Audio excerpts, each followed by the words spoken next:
Okay guys, so today we're using the Cameo 4. I'm going to show you some basic cut settings to use with your Cameo 4. One of the main things that you do want to make sure when you're cutting is that your image is within the frame or the grid of the mat, because if it's outside of the lines that you see around the image, then a portion of your image will be cut off, or it may cut incorrectly. So you do want to make sure that you're within the lines of the mat. Okay, so today I'm cutting some vinyl, some heat transfer smooth vinyl.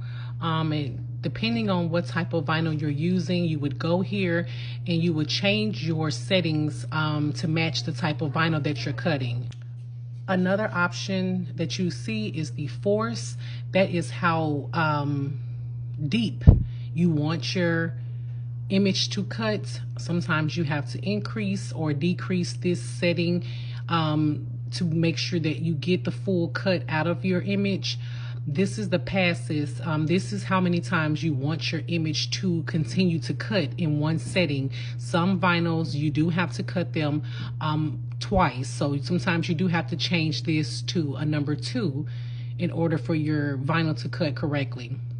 Then you have your speed. You would adjust this as you like. Normally I try to stay within like a 4 because I don't want my image to cut too fast and just kind of get all crazy. So I like to maintain it by just keeping it at a 4.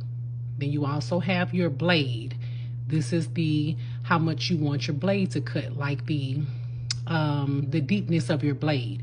So when I'm cutting heat transfer smooth, I normally use like a 6. That's not too deep, not too less of, being able to cut. So that's normally like a good settings for me. You can change that by hitting the arrow to the right of it. You can change your speed by just tapping on the little arrow, but you would just adjust this. Sometimes it takes a little trial and error to know what works for you. Okay guys, another important fact when cutting vinyl is you would need to mirror your image. That means your image needs to face the opposite direction, like it needs to look backwards to you. So when you print it, because the cutter is going to print on the back side of the vinyl, so when you print it, it needs to be backwards. So you want to make sure that your image is mirrored. And so when you're ready to cut, you'll just go to the send option.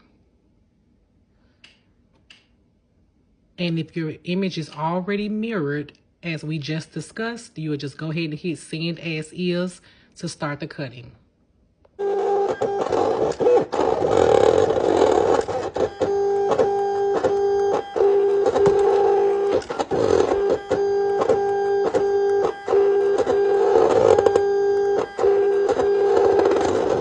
Another important thing, you want to make sure this little piece is not too far over this way, because then your mat will slide. So sometimes you have to adjust this little piece.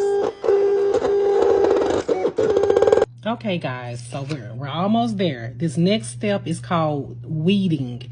That's when you take your tool, this tool here, and you have to remove the excess vinyl from your image before you're able to press it. So you just take your tool and you just take the excess vinyl off, and that's how you weed your image. So we just have to make sure we clean our sheet up all the way. So sometimes you can just pull it with your hands.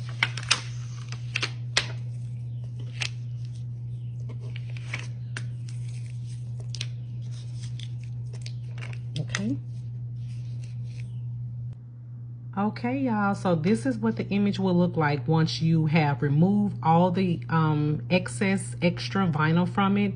Do you see how the image is facing backwards? As I explained, the reason why we need to weed it. So when you press it on your shirt, this is how your image would look. It would show the right side up. So you have to cut the vinyl on the opposite side. So make sure when you cut your vinyl, you do remember to mirror your image. I can't explain how many times I didn't mirror something and I had to recut it. So that's the main tip, guys. Remember to mirror your image, and I hope you enjoy crafting.